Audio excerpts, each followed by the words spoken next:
joining me for your 2019 Astro Tarot Scope for the year.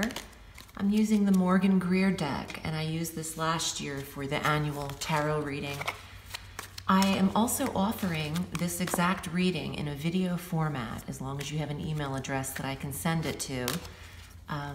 Be able to purchase this effective January 1, so I can do a personal annual reading for you. Taurus, please watch your sun sign, your rising, and your moon for a full dose of divination.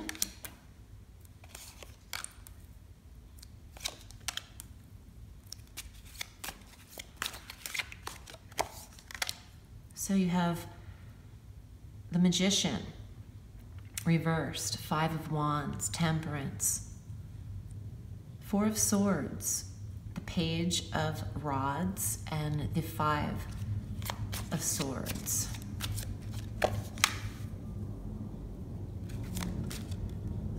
Queen of Coins, the Nine of Wands, the Two of Cups reversed.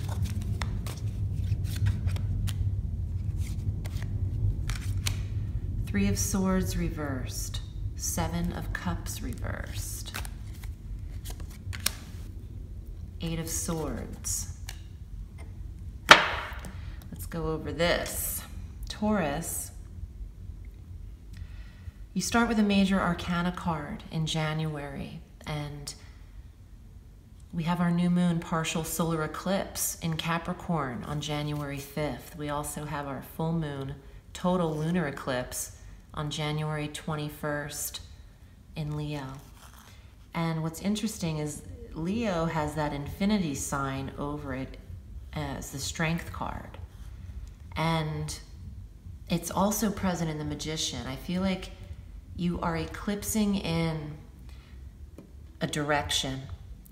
Everything that you need is on the table in front of you.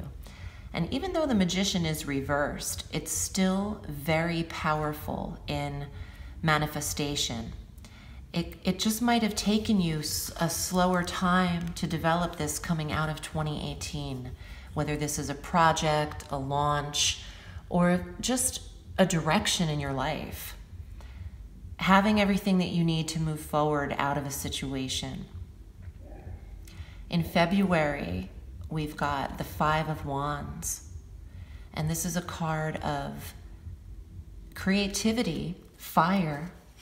It's also a little bit of competition and people vying for elevation or the same position. And this could affect you in terms of work, career. And if you are a performer or in some kind of limelight, I feel like you have to get copywritten or trademark and copyrights aligned and protect your craft, protect your skill. And you do have people either copying you or agitating you at some point in February. Just remain creative and strong throughout the process of how you are aiming high or trying to develop something without everyone copying what you're doing. In March, you have temperance, balance, a more even feel, patience, hope, beauty. We have a Mercury retrograde on March 5th at 29 degrees of Pisces in water. And Mercury will retrograde back to 16 degrees of Pisces through March 28th, so practically the whole month. And that's a month to develop a balanced schedule, to really think about how you are using your time and in doing what. It's also the card of Sagittarius. You might have a Sagittarian in your life in March to assist you in scheduling or marketing, in promoting yourself. And you also might gain a sense of spirituality, or you might need to tend to a practice in which you are able to cope with anxiety better, or the reactions of others better, which is no judgment. You know, that's something that, you know, everyone should do once or twice or 3 times in your life to check yourself. And there's a beautiful energy to this card that it's okay to make yourself feel better inside and out. In April, we have 3 major retrograde planets, and the 4 of Swords is present to suggest rest, recuperation, retreat, and dream interpretation, receiving data while at rest. And on the 10th of April, Jupiter will retrograde in Sagittarius. On the 24th, Pluto retrogrades in Capricorn. And on the 29th, Saturn is also retrograde in Capricorn. So it's a month to use your 1st, 4th, and 8th houses in astrology, the quiet, the restful, the 4th, 8th, and 12th sectors in astrology. The calmer, more intuitive, spiritual, informative, meditative, where you can download, pray, establish ritual, rest, take care of the body, self-care. And don't throw yourself in the middle of action or argument.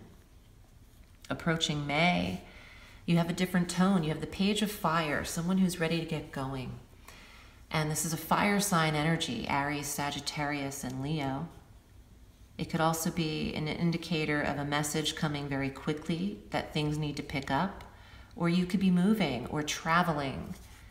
These mountains are reminding me a little bit of Egypt. They look like the pyramids a little bit, but travel is an opportunity for you in May. And there's a passionate energy for that month. Creative endeavors can pick up big time with quick pace after some rest. And heading into June, there's a defensiveness, and that feeling of overanalyzing, the 5 here and the 5 here, you might be affected slightly in June by something that occurred in February, is what I'm getting as a symbolism between the numbers. And yes, you know, everyone has their own interpretation of the tarot and their meanings, but as a medium, I use my own approach when I hear things, and I am drawn to colors and symbolisms. And I'm looking at the blues in these particular months, February, March, and May, that there could be a similar tone. And then going down to here, the color palette of this kind of annual reading that I'm doing, it gives me energy more than just what the tarot definition is. So in June, there's a familiarity of this feeling in Taurus of defending yourself, or feeling the need to protect a product or your work or your something. Protect something that's yours. Going into another eclipse season here in July. Wow, Queen of Pentacles, that's you, Taurus. Look how beautiful this card is. The Queen of Coins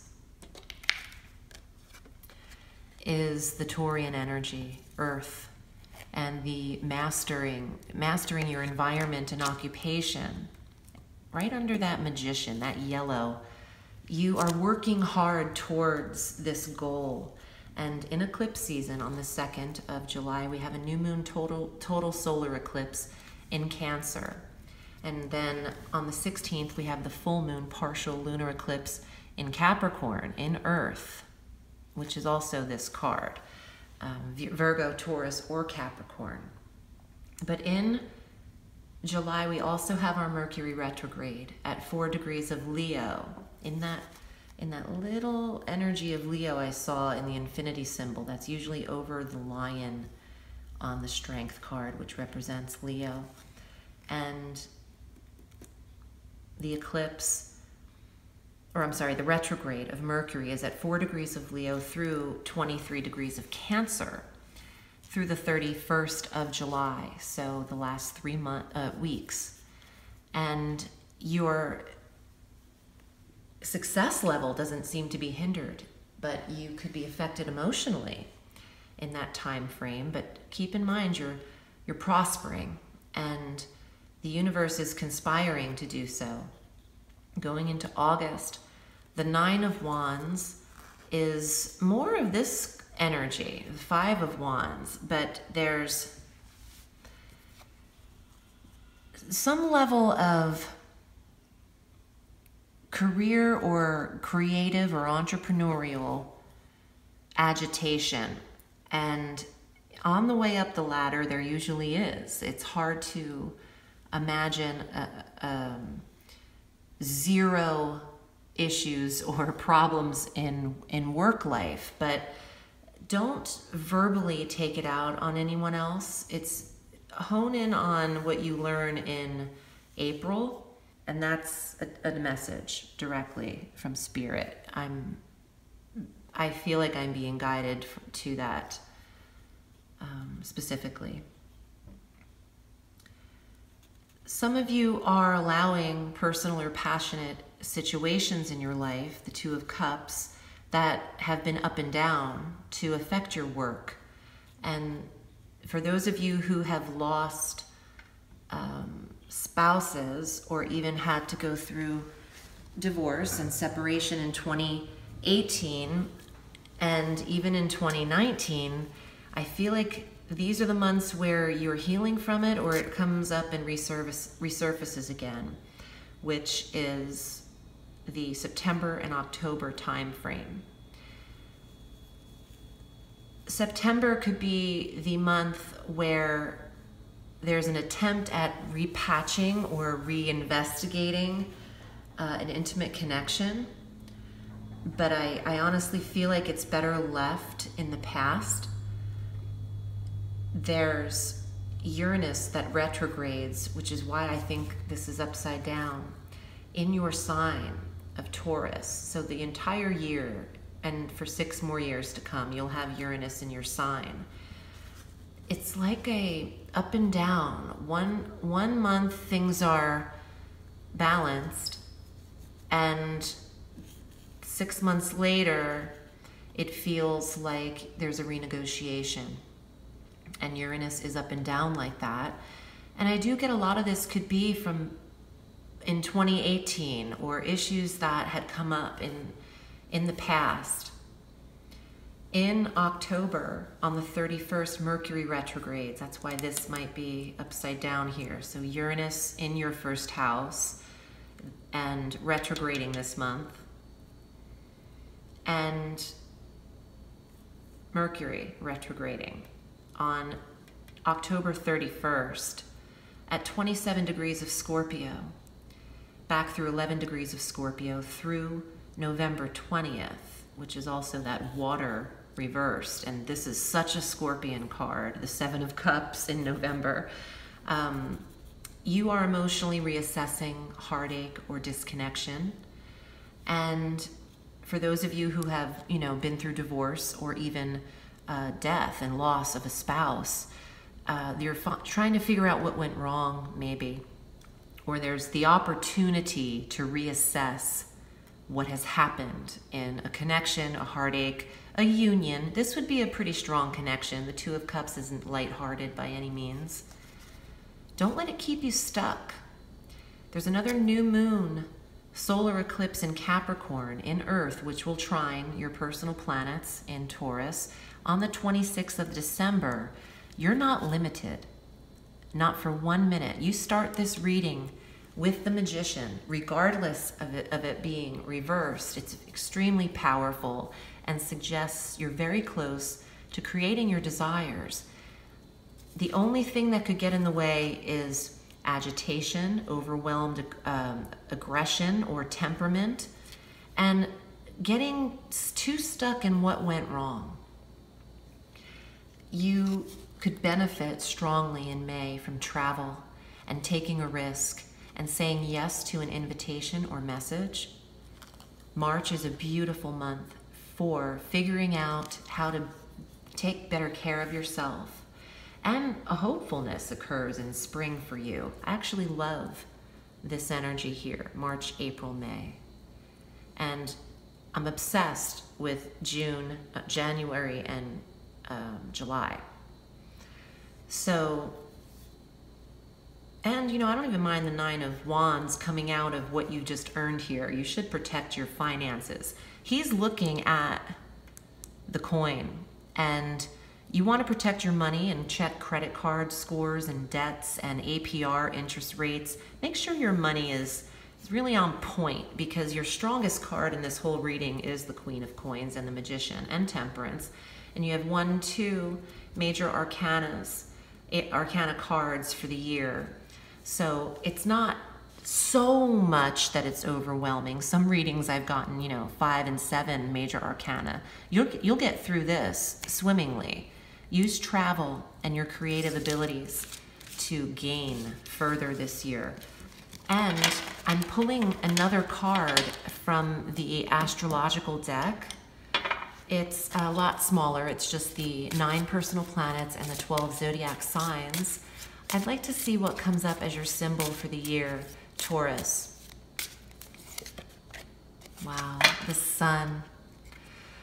So your birthday is very powerful this year, the solar return. This is brilliant, and I don't remember receiving this card for any other sign yet so far.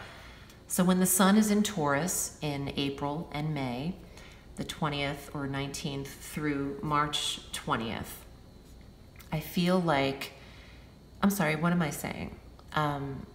April through May 20th, I'm sorry.